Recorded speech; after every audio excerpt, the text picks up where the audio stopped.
Bismillahirrahmanirrahim. Assalamu alaikum.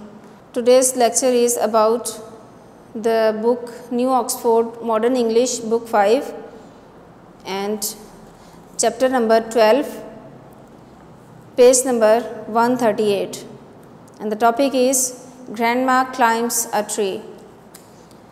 Objectives related are to learn about how a story is described, to learn about difficult words to know, to read the lesson with correct pronunciation, and fluency in reading comprehension. Now let's start the chapter. First of all, we are going to know about words to know. Words to know, the very first word is core. It means a work or task. And the next word is genius. It means person with a great mind and intelligence. Genius मतलब कि जो शख्स बहुत ज़्यादा ज़हीन होता है, जिसका काम करने में बहुत ज़्यादा माइंड हो, उसको हम जीनियस बोलते हैं. Next word is held her peace. It means कि बहुत ज़्यादा खामोशी में रहना, जैसे कि kept silent. And the next word is in a trice. In a trice means in a flash, very quickly, बहुत अचानक से, बिल्कुल कोई अब्रप्टली कोई चीज़ सामने आ जाए या गायब हो जाए तो उसको हम कहते हैं इनर ट्राइस, यानी कि फ़ौरन से. Outcome. Outcome means what took place, जो कि वाक़या रूनुमा होता है, जो काम का नतीजा हमारे सामने आता है, उसको हम कहते हैं outcome. And the reside to live, कि किसी जगह पर रहना, उसको हम कहते हैं रिसाइड. एंड अनडाउंटेड ब्रेवली मतलब बहादुरी से, बहुत हिम्मत से, जुर्रत से, हौसले से. विदाउट हेजिटेशन, जिसमें काम करने में कभी भी कोई भी हिचकिचाहट महसूस नहीं होती, वो काम बंदा इजीली कर लेता है, तो उसको हम कहते हैं undaunted. And the next word is upholding. Upholding मतलब होल्ड करके रखना, किसी चीज़ को सपोर्ट देना, किसी चीज़ को पकड़ के रखना. Making clear to all. Now let's start the comprehension. My grandmother was a genius. मेरी जो दादी अम्मा हैं वो बहुत ही ज़्यादा जीनियस हैं, मतलब बहुत ही ज़्यादा ज़हीन हैं. अब इस चैप्टर में हम एक दादी अम्मा के बारे में पढ़ रहे हैं, जैसा कि वो ऊपर लेसन का टॉपिक हमें बता रहा है. Grandma climbs a tree.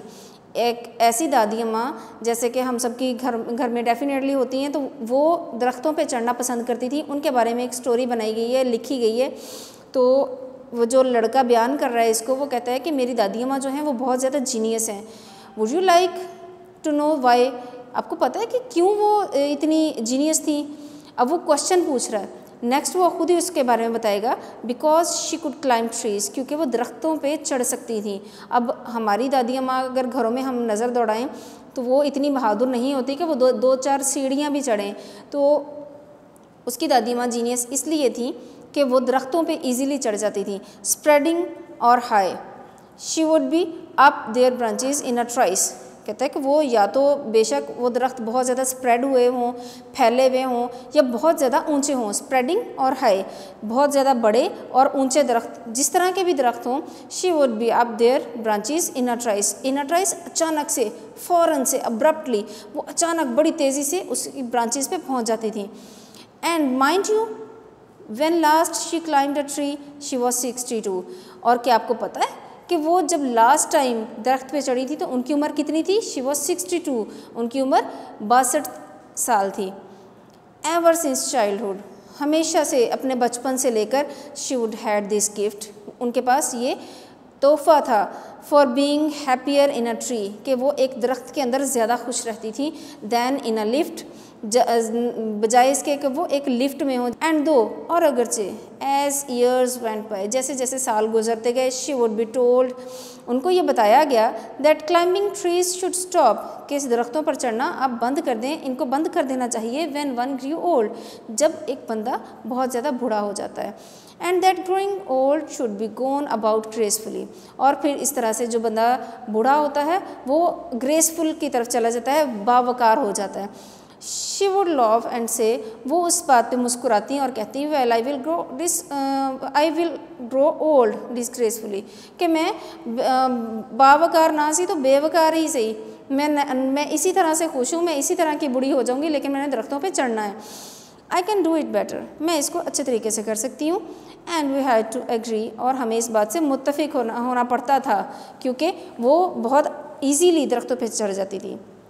For, क्योंकि इन ऑल द गार्डन, क्योंकि बाग में जितने भी दरख्त थे, there was not a tree, एक भी दरख्त ऐसा ना था, she had not been up, जिस पे वो कभी ना चढ़ी हों, एट वन टाइम और अनदर, एक दफ़ा या दूसरी दफ़ा, यानी कि वो हर दरख्त पे एक दो दफ़ा, दो चार दफ़ा चढ़ चुकी थी।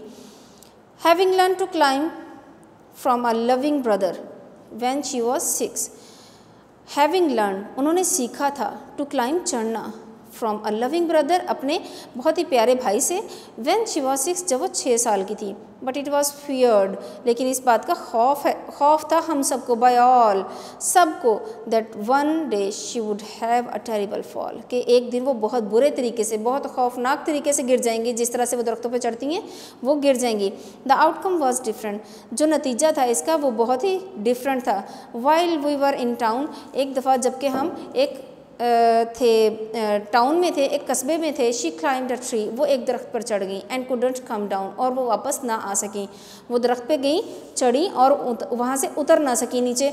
आफ्टर अ रेस्क्यू, काफ़ी उनको जब बचा लिया गया, वहाँ से उतार लिया गया, the doctor took grannies temperature and said, उन्होंने, ग्रैनीज कहते हैं दादी माँ को ही, ग्रैंड माँ को ही ग्रैनी कहते हैं, ग्रैंड माँ का टेम्परेचर चेक किया और कहा, I strongly recommend quiet week in bed, मैं सख्ती से इस बात की ताकीद करता हूँ कि इनको एक हफ़्ते के लिए कम से कम बेड के ऊपर रखा जाए, बेड पे ये रेस्ट करें। वी साइड विद रिलीफ, हमें पुरसकून हमने आह भरी, and tucked her up well, और उनको सेहतमंद होने के लिए वहाँ पे ले गए। पुअर ग्रैनी, बेचारी दादी अम्मा, फॉर, क्योंकि her it was like a brief season in hell, क्योंकि ये उनके लिए ऐसा था जैसे कि जहन्नुम में वो एक हफ़्ता गुजार रही हैं, उन बेड पे पड़े रहना उनके लिए बहुत मुश्किल था। कन्फाइंड टू हर बेडरूम, कि अपने बेडरूम के साथ जुड़े रहना एक हफ़्ते के लिए उनके लिए जहन्नुम में रहने से कम नहीं था। While every breeze whispered of summer, जबकि हर झोंका हवा का उनको गर्मियों की खुशखबरी सुनाता, गर्मियों की सरगोशी करता, विस्पर करता, एंड डांसिंग लीव्स, और डांस करते हुए पत्तों के बारे में बताता। तो यहाँ तक हम इसको ख़त्म करेंगे आज का लेसन, और इसका होमवर्क आप लोग करोगे अपने घर में बैठ के।